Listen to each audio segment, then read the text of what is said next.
உங்களால் ஈஸியாக இங்கிலீஷ் புரிஞ்சுக்க முடியுது. இங்கிலீஷில் நிறைய வார்த்தைகளும் உங்களுக்கு தெரிஞ்சிருக்கு. ஆனால் பேசணும்னு நினைக்கும் போது உங்களுக்கு வந்து பிளாங்க் ஆகிடுது, இல்லை பேசுறதுக்கு கொஞ்சம் தயக்கமாக இருக்குது. இது எல்லாத்துக்கும் ஒரு முக்கியமான காரணம் என்ன அப்படின்னா, நீங்கள் வந்து யோசிக்கிறத தமிழில் யோசிச்சு அதுக்கப்புறம் டிரான்ஸ்லேட் பண்ணுறீங்க. நீங்கள் ஒரு விஷயத்த தமிழில் நினச்சி அதுக்கப்புறம் அதை இங்கிலீஷில் மாற்றி ஃபைனலாக அதை வந்து பேசுறது வந்து ஒரு ஸ்லோவான ப்ராசஸ். பட் இதுதான் நீங்கள் ஆல்ரெடி பழகின விதம் அப்படின்றனால இதே தான் இன்னைக்கு வரைக்கும் ட்ரை பண்ணிட்டு இருக்கீங்க. பட் இந்த ப்ராசஸ் வந்து உங்கள் மைண்டை வந்து ஸ்லோ ஆக்கி ஆஃப்டர் அ பாயிண்ட் வந்து பிளாங்க் ஆக்கிடும். அடிக்கடி பிளாங்க் ஆனால் நம்ம கான்ஃபிடன்ஸ் வந்து குறைஞ்சிடும். அண்ட் நமக்கு ஒரு விஷயம் நல்லா தெரிஞ்சாலே கான்ஃபிடன்ஸ் கம்மியாக இருக்கு அப்படின்னா அது வந்து நம்மளை ரொம்ப பாதிக்கும். இந்த வீடியோவில் இதை எப்படி சிம்பிளாக மாற்றுறது அப்படின்றத நம்ம வந்து பார்க்க போகிறோம். இது வந்து பெரிய ரகசியமோ இல்லை காம்ப்ளிகேட்டடான விஷயமோ கிடையாது. ரொம்ப சிம்பிளான solution. Think in English. English speaking கற்றுக்கிறதுக்கு முன்னாடி நீங்கள் இங்கிலீஷ் திங்கிங் வந்து பழக ஆரம்பிக்கணும். இங்கே ஒரு விஷயம் நீங்கள் கண்டிப்பாக ஞாபகம் வச்சுக்கணும். இந்த சொல்யூஷன் வந்து ரொம்ப சிம்பிள் தான். பட் அதுக்குன்னு இது ஓவர் நைட்டில் வந்து மாறிடாது. ஓவர் டைம் இதை ப்ராக்டிஸ் பண்ணிட்டே வந்தீங்க அப்படின்னா உங்கள் இங்கிலீஷ் வந்து இம்ப்ரூவ் ஆகும். இங்கிலீஷ் பேச தெரியல அப்படின்றது தான் பிரச்சனையே. இதில் நான் இங்கிலீஷ் திங்கிங் எப்படி பண்ணுவேன் அப்படின்றது தான் உங்கள் கேள்வியாக இருக்கும். திங்கிங் இன் இங்கிலீஷ்க்கு ஒரு சின்ன விஷயம் தான் முக்கியம். ஃப்ளோ. கிராமர் கிடையாது, வொக்காபுலரி கிடையாது. சிம்பிளா ஃப்ளோ அல்லது ஃப்ளூயன்சி. ஃப்ளோ அப்படின்றது நிறுத்தாம ஸ்மூத்தா பேசுறது, மிஸ்டேக்ஸ் இல்லாம பேசுறது. டிரான்ஸ்லேஷன் வந்து இந்த ஃப்ளோவை கண்டிப்பா பாதிக்கும். ஃபார் எக்ஸாம்பிள், இப்போ எனக்கு பசிக்குது, இதை நான் வந்து டிரான்ஸ்லேட் பண்ணேன் அப்படின்னா 2 வேர்ட்ஸ் வரும். ஹங்கர், மீ அல்லது ஐ. இதை நான் வந்து சேர்க்கும் போது ஐ ஹங்கர் அப்படின்னு போட்டா நம்ம என்ன பண்ணுவோம், கிராமர் செக் பண்ணுவோம், இது கரெக்டா இல்லையான்னு. இதுக்கு அடுத்து இன்னொரு ஸ்டெப் போய் ஐ ஆம் ஹங்க்ரி அப்படின்றத எஸ்டாப்ளிஷ் பண்ணி நம்ம வந்து இதை பேசுவோம். ஐ ஆம் ஹங்க்ரி அப்படின்னு சொல்லி.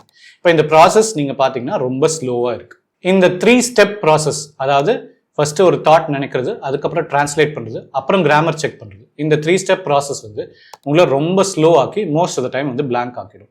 இன்ஃபேக்ட் நீங்க இது வரைக்கும் இந்த மெத்தட்ல தான் பேசிட்டு இருக்கீங்க. இது டிஃபிகல்ட்டா இருந்தாலும் அதை ஓவர் கம் பண்ணி பேசிட்டு இருக்கீங்க. அதை கம்பேர் பண்ணும்போது இந்த திங்கிங் இன் இங்கிலீஷ் சொல்யூஷன் வந்து ரொம்ப சிம்பிள். நான் வீடியோ 1ல சொன்னேன், இந்த மாதிரி குழந்தைங்க வந்து டிரான்ஸ்லேஷனோ கிராமர் செக்கிங்கோ பண்றது கிடையாது. டைரக்டா அதோட தாட்டே அந்த பர்டிகுலர் லாங்குவேஜ்ல இருந்தா ஸ்டார்ட் ஆகும். அவங்க காதால அந்த பர்டிகுலர் வேர்ட்ஸை வந்து கவனிச்சுட்டே இருப்பாங்க. திடீர்னு ஒரு நாள் அந்த வேர்டை வந்து ரிப்பீட் பண்ணுவாங்க. இனிஷியலி ஒரு 3 to 4 வேர்ட்ஸ் தான் அந்த குழந்தைங்களுக்கு தெரியும். பட் அதை யூஸ் பண்ணியே எல்லாத்தையுமே வந்து பேச ட்ரை பண்ணுவாங்க. அண்ட் ஸ்லோலி அந்த வேர்ட்ஸ் வந்து மல்டிப்ளை ஆகும். அண்ட் அது கொஞ்சம் சென்டென்ஸ் ஆகும். அந்த சென்டென்ஸ் வந்து கொஞ்சம் கரெக்ஷன் இருக்கும். அண்ட் ஃபைனலி அது ஸ்பீச்சா மாறிடும். நீங்களும் அதே டெக்னிக் தான் யூஸ் பண்ண போறீங்க. ஒரு விஷயத்த நினைச்சீங்கன்னா நினைச்சபடியே அதை சொல்ல போறீங்க. என்ன ஒரு டிஃபரன்ஸ், நீங்க யோசிக்கிறது அல்லது நினைக்கிறது வந்து இங்கிலீஷ்ல மாத்தி டைரக்டா இங்கிலீஷ்ல பேச போறீங்க. ஸோ அகைன், குழந்தைங்களோட அந்த learning process, words, sentences and finally speech. அதே இது நம்ம இங்கிலீஷ் திங்கிங்க்கு வந்து அப்ளை பண்ண போறோம். உங்க மைண்ட்ல திங்க் பண்ணும்போது இங்கிலீஷ் வேர்ட்ஸ்ல ஸ்டார்ட் பண்ணி அப்புறம் multiple words and multiple sentences use பண்ணி நம்ம வந்து திங்க் பண்ண போறோம். இப்போ இதை நம்ம வந்து ட்ரை பண்ணி பார்க்கலாம். அதுக்கு முன்னாடி நீங்க ஒரு விஷயம் என்ன புரிஞ்சுக்கணும்னா, you have a huge advantage. என்னன்னா, எந்த லாங்குவேஜ் கத்துக்கிறதா இருந்தாலும் ஃபர்ஸ்ட் வேர்ட்ஸ் அப்படின்றது தான் சொன்னேன். இந்த வேர்ட்ஸ் உங்களுக்கு ஆல்ரெடி நிறைய தெரியும், நிறைய யூஸ் பண்ணிட்டு இருக்கீங்க. இன்ஃபேக்ட் ஓரளவுக்கு சென்டென்சஸும் நீங்க நிறைய யூஸ் பண்ணி அப்படின்ற போது அதை வந்து வெறும் திங்கிங்க்கு கன்வெர்ட் பண்றது ஆக்சுவலி ரொம்ப ஈஸி. ஸோ ஸ்ட்ரெயிட் அவே நம்ம வந்து இங்கிலீஷ் தாட்ஸாவே வந்து ஸ்டார்ட் பண்ணலாம். ஸோ காலையில் எந்திரிச்சோடனே ஒரு 2 minutes ஸ்பெண்ட் பண்ணி நீங்க வந்து என்னென்ன யோசிப்பீங்களோ அது எல்லாமே இங்கிலீஷ் வேர்ட்ஸ் அல்லது இங்கிலீஷ் சென்டென்சஸ் யூஸ் பண்ணி நம்ம வந்து ட்ரை பண்ண போறோம். இங்க ஆல்ரெடி தெரிஞ்ச வேர்ட்ஸ் யூஸ் பண்ணுங்க. சிம்பிள் 2 to 4 வேர்ட்ஸ் இருக்கிற சென்டென்சஸ் யூஸ் பண்ணுங்க. It's late. I am sleepy. Switch on the water heater. Where is my phone? I am going back to sleep. அடுத்த ஒரு சிச்சுவேஷன் வந்து பஸ் அல்லது நீங்க கேப் யூஸ் பண்ணிட்டு இருக்கீங்கன்னா அந்த இடத்துல அதே மாதிரி English words and sentences use பண்ணி நீங்க வந்து யோசிக்க ஆரம்பிங்க. It's hot. It's taking too long. What's the time? Too much traffic. We'll order lunch. அடுத்து ஒரு டீ கடையில் நின்னா நம்ம வந்து என்ன பேசுவோம் அப்படின்றது திருப்பி again English words and sentences use பண்ணி மைண்ட்ல திங்க் பண்ணி பாருங்க. The tea is good. The biscuits are tempting. This guy talks too much. I have to go back to work. இப்போ நீங்க வீடியோவை பாஸ் பண்ணி இந்த 5 சென்டென்சஸ் வந்து ட்ரை பண்ணி பாருங்க. நான் அதே மாதிரி அதை ட்ரை பண்ண போறேன். Looking at camera. Very noisy. worried about rain. Have to cook. Watch Kantara chapter 1. இந்த மாதிரி ஈஸியாக நீங்கள் வந்து யோசிக்க முடிஞ்ச சில சென்டென்சஸை வேர்ட்ஸை கண்டிப்பாக கமெண்ட்டில் வந்து ஷேர் பண்ணுங்கள். இங்கே ரொம்ப கிளியராக நீங்கள் வந்து ஆல்ரெடி தெரிஞ்ச வேர்ட்ஸ் யூஸ் பண்ணி தான் நீங்கள் வந்து உங்கள் தாட்ஸ் ஃபார்ம் பண்ணுறீங்க. இந்த இடத்துல டிரான்ஸ்லேஷன் அப்படின்றத டோட்டலாக விட்டாச்சு. இது விடுறனால உங்களுக்கு இங்கிலீஷ் வந்து இயல்பாக ஸ்லோவாக பில்டப் ஆக ஆரம்பிக்கும். நான் ஆல்ரெடி சொன்னேன், இது வந்து சிம்பிளான சொல்யூஷன் தான், பட் கண்டிப்பாக ஓவர் நைட்டில் இது மாறப்போகிறது இல்லை. என்னோட ஒரு ரிக்வெஸ்ட் என்னென்னா, இன்ஸ்டன்ட் கிராட்டிஃபிகேஷன், அதாவது உடனே ரிசல்ட் எதிர்பார்க்குற ஒரு விஷயம் இருக்குல்ல, அதை பண்ணாமல் நீங்கள் ப்ராக்டிஸ் பண்ணுங்கள், கண்டிப்பாக இம்ப்ரூவ் ஆகும். நீங்கள் டெய்லி ஒரு 2 to 5 minutes வந்து இங்கிலீஷில் திங்க் பண்ணிங்கன்னா, ஐ கேன் அஷ்யூர் யூ நாளைக்கு பெரிய வித்தியாசம் இருக்க போகிறது இல்லை, பட் ஒரு 30 daysல கண்டிப்பாக ஒரு டிராஸ்டிக் டிஃப்ரென்ஸ் இருக்கும். திங்கிங் இன் இங்கிலீஷை ஒரு 4 ஹேபிட் வச்சு நீங்கள் வந்து இன்னும் டிராஸ்டிக்காக இம்ப்ரூவ் பண்ணலாம். First, surround your self with English. உங்களை சுற்றி ஆல்ரெடி நிறையா இங்கிலீஷ் இருக்குது, நிறையா இங்கிலீஷ் வார்த்தைகள் இருக்குது, நிறைய இங்கிலீஷ் சென்டென்சஸ் இருக்குது. இன்னைக்கு எந்த மீடியம் நீங்கள் எடுத்துக்கிட்டாலும் அதுக்கு இங்கிலீஷில் ஆப்ஷன் இருக்குது. நியூஸ் பேப்பராக இருக்கட்டும், ரேடியோவாக இருக்கட்டும், TV show, movies, podcast, YouTube videos, எதை எடுத்துக்கிட்டாலும் உங்களுக்கு இங்கிலீஷில் அதை கேட்கறதுக்கான ஆப்ஷன் இருக்குது. ஸோ நீங்கள் ஒரு வீடியோ பார்க்குறீங்க அப்படின்னா கண்டிப்பாக அதை இங்கிலீஷ் ஆடியோவில் பாருங்கள், இல்லை இங்கிலீஷ் யூடியூபர்ஸ் பண்ணுற வீடியோ பாருங்கள். இங்கே ஒரு சின்ன ட்ரிக் என்னன்னா, உங்களுக்கு இன்ட்ரெஸ்டிங்கான டாபிக்ஸை நீங்கள் சூஸ் பண்ணீங்க அப்படின்னா நீங்கள் வந்து இங்கிலீஷில் வந்து ரொம்ப ஃபோக்கஸ் பண்ணாமல் அந்த டாபிக்குள்ளே போயிடுங்க. அப்போது இங்கிலீஷ் வந்து உங்களுக்கு இயல்பாக டெவலப் ஆக ஆரம்பிக்கும். ஸோ உங்களுக்கு குக்கிங் பிடிச்சிருக்கு அப்படின்னா குக்கிங் ரிலேட்டட் ரெசிபீஸ் இல்லை குக்கிங் வீடியோஸ் இதெல்லாமே இங்கிலீஷில் இருக்கிற மாதிரி பாருங்கள். உங்களுக்கு ஸ்போர்ட்ஸ் ரொம்ப இன்ட்ரெஸ்டடாக இருக்குது அப்படின்னா English commentaries, reviews, after match reviews, இந்த மாதிரி நிறையா இருக்குது. இது எல்லாமே இங்கிலீஷில் கேட்கப்படுது. இது போக கடல் மாதிரி English movies and TV shows வந்து நிறைய இருக்குது. என்டர்டெய்னிங்காகவும் இருக்கும். அட் த சேம் டைம் நீங்கள் வந்து இங்கிலீஷ் வந்து இம்பைப் பண்ணிகிட்டே இருப்பீங்க. ஒரு பக்கம் நீங்கள் ஒரு 2 to 5 minutes daily English thinking நீங்களா எந்திரிச்சோன்னு இல்லை நீங்கள் வந்து போகிற இடத்துல வந்து ப்ராக்டிஸ் பண்ணுங்க.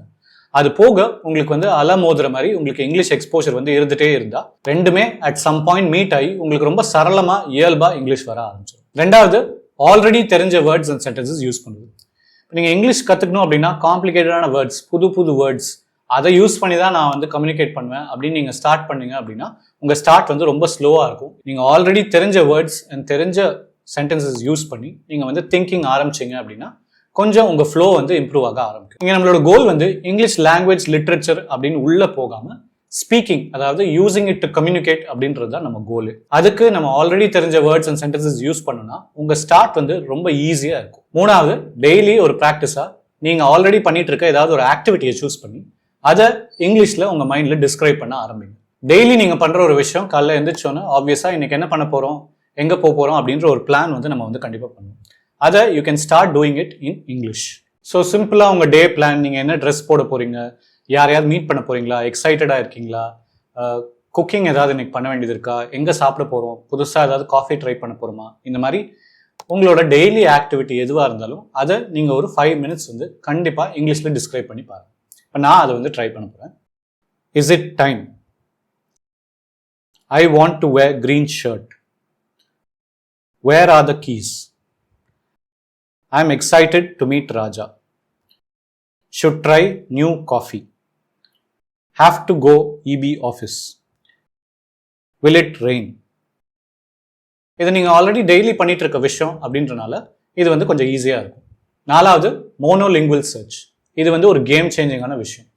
இப்போ நீங்கள் வந்து ஒரு வேர்டு உங்களுக்கு புரியலை, புது வேர்டாக இருக்குது அப்படின்னா கண்டிப்பாக கூகுள் பண்ணி அதோட மீனிங் என்னன்னு பார்ப்பீங்க. அதை பார்க்கும்போது கண்டிப்பாக லேர்னர்ஸ் டிக்ஷனரி அப்படின்னு ஒன்று இருக்கும். லேர்னர்ஸ் டிக்ஷனரி யூஸ் பண்ணி அந்த வேர்டை புரிஞ்சுக்க ட்ரை பண்ணிங்கன்னா இங்கிலீஷ்லேயே உங்களுக்கு அந்த வேர்டு வந்து மீனிங் இருக்கும். ஸோ ஒரு கொஞ்சம் டிஃபிகல்ட்டான வேர்டு இருக்குன்னா அது சிம்பிள் இங்கிலீஷ் வேர்ட்ஸில் யூஸ் பண்ணி அதை வந்து எக்ஸ்பிளைன் பண்ணியிருப்பாங்க. ஸோ நீங்கள் ஒரு வேர்டுக்கு வந்து இங்கிலீஷ்லேயே மீனிங் வந்து பார்க்க பழகுறீங்க அப்படின்னா உங்களோட இங்கிலீஷ் வேர்ட்ஸ் அண்ட் அதோட அண்டர்ஸ்டாண்டிங் வந்து பயங்கரமாக இன்க்ரீஸ் ஆகும். ஸோ கண்டிப்பாக இன்டர்நெட்டில் லேர்னர்ஸ் டிக்ஷனரி, ஆக்ஸ்ஃபோர்ட்ஸ் லேர்னர்ஸ் டிக்ஷனரி அந்த மாதிரி நிறைய இருக்குது. ஸோ அதை வந்து நீங்கள் ஒரு வேர்டை வந்து என்டர் பண்ணி அதில் நீங்கள் சர்ச் பண்ணி பாருங்கள். ஸோ இதை நான் வந்து இப்போ ட்ரை பண்ணி பார்க்க போகிறேன். ஸோ இந்த ஆக்ஸ்ஃபோர்ட் லேர்னர்ஸ் டிக்ஷனரியில் ஓப்பன் பண்ணிவிட்டு ஒரு வேர்ட் அபேண்டன், இந்த வேர்டுக்கு மீனிங் என்ன அப்படின்றத நான் வந்து இங்கிலீஷில் தான் பார்க்க போகிறேன். So to leave somebody, especially somebody you are responsible for, with no intention of returning. இந்த மாதிரி சிம்பிளாக நீங்கள் லேர்னர்ஸ் டிக்ஷனரி யூஸ் பண்ணி நீங்கள் நிறைய வேர்ட்ஸ் வந்து கற்றுக்கிட்டே வரலாம். ஸோ ஃபைனலாக ரிப்பீட் பண்ணுறேன், நீங்கள் வந்து மேஜிக் எக்ஸ்பெக்ட் பண்ணாமல் ப்ராக்டிஸ் பண்ணிகிட்டே இருந்தீங்க அப்படின்னா ஃபவுண்டேஷனில் உங்களோட இங்கிலீஷ் திங்கிங் வந்து இம்ப்ரூவ் ஆக ஆரம்பிக்கும். ஒன்ஸ் இங்கிலீஷ் திங்கிங் நீங்கள் ஃபார்ம் பண்ண ஆரம்பிச்சிட்டிங்கன்னா உங்கள் ஃப்ளூயன்சி வந்து ஆட்டோமேட்டிக்காக இம்ப்ரூவ் ஆகிடும். அடுத்த ஈஸியான யூஸ்ஃபுல்லான வீடியோவில் பார்க்குற வரைக்கும் ஹாப்பி திங்கிங்.